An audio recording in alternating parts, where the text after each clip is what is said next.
Presiden nomor urut 3, Ganjar Pranowo menyatakan penyalahgunaan kekuasaan pada pemilihan presiden 2024 bukan sekadar curang, tetapi juga menghancurkan moral.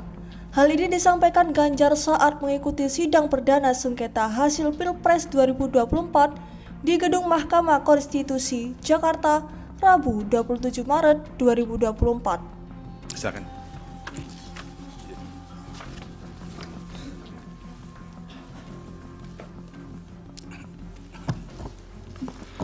Assalamualaikum warahmatullahi wabarakatuh. Selamat siang, salam sejahtera untuk kita semua. Yang sangat saya muliakan Ketua Majelis dan seluruh anggota, termohon, pihak terkait, Bawaslu, dan teman-teman saya dari pemohon.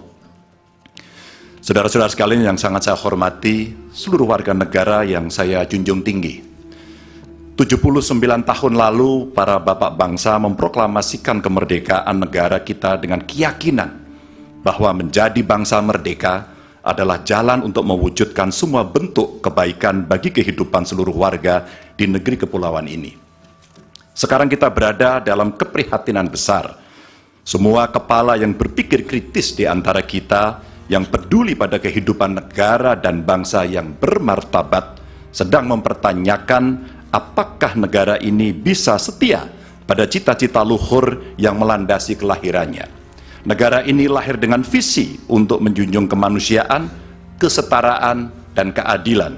Dan setiap negara dengan visi mulia semacam itu niscaya menghendaki kepemimpinan yang sanggup menomorsatukan kepentingan dan kesejahteraan warga di atas kepentingan pribadi mereka yang berkuasa.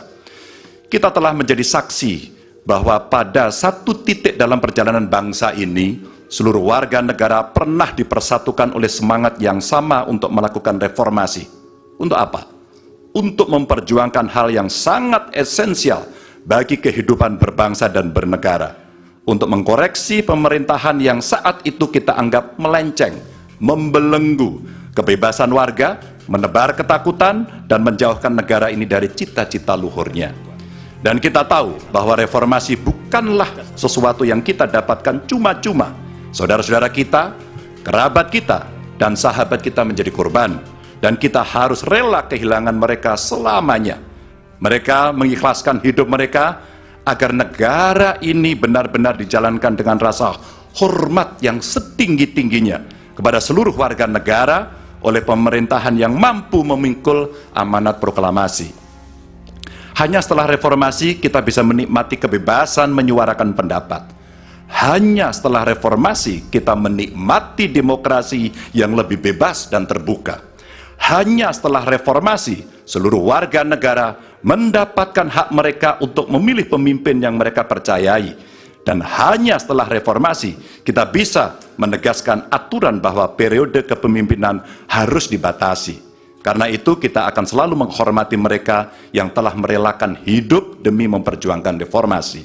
Sebagian dari kita mungkin melupakan pengorbanan mereka, melupakan air mata dan kepedihan keluarga-keluarga yang kehilangan orang-orang yang mereka cintai, dan melupakan semangat yang mendasari gerakan reformasi 25 tahun yang lalu. Kami berada di sini dengan niat sederhana, ialah mengingatkan orang-orang yang cepat lupa bahwa kita semua yang setia pada cita-cita reformasi akan selalu mengingat pengorbanan mereka dan menghidupkan semangat mereka di hati kami. Tugas besar kita hari ini adalah meneguhkan diri dan bersumpah kepada diri sendiri bahwa kematian mereka yang berjuang demi reformasi bukanlah kematian sia-sia. Kita harus bersatu untuk selalu merawat ingatan kita. Kepada mereka yang mudah lupa, kita perlu menegaskan bahwa kita selalu ingat akan harga yang harus dibayar untuk memperjuangkan tegaknya demokrasi di negara ini. Kita selalu ingat akan tanggung jawab yang melekat pada setiap generasi untuk mewariskan keteladanan yang luhur kepada generasi mendatang. Kita selalu ingat bahwa demokrasi bisa dinodai oleh mereka yang hanya mempedulikan kekuasaan dan mendahulukan kepentingan pribadi. Dan kita selalu ingat bahwa apa yang harus kita lakukan ketika situasi menghendaki, kita melakukan sesuatu. Maka hari ini kami menggugat.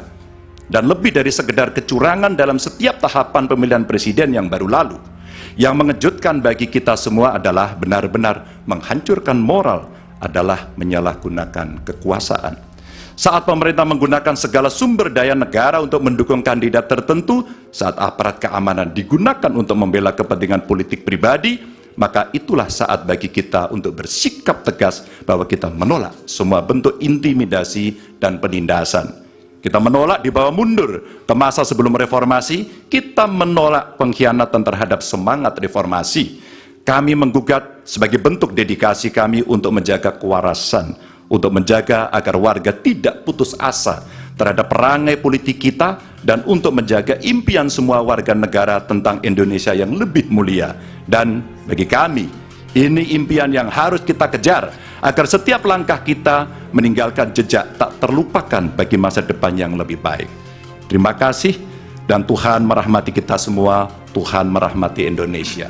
Assalamualaikum warahmatullahi wabarakatuh. Tim Liputan, Surabaya TV.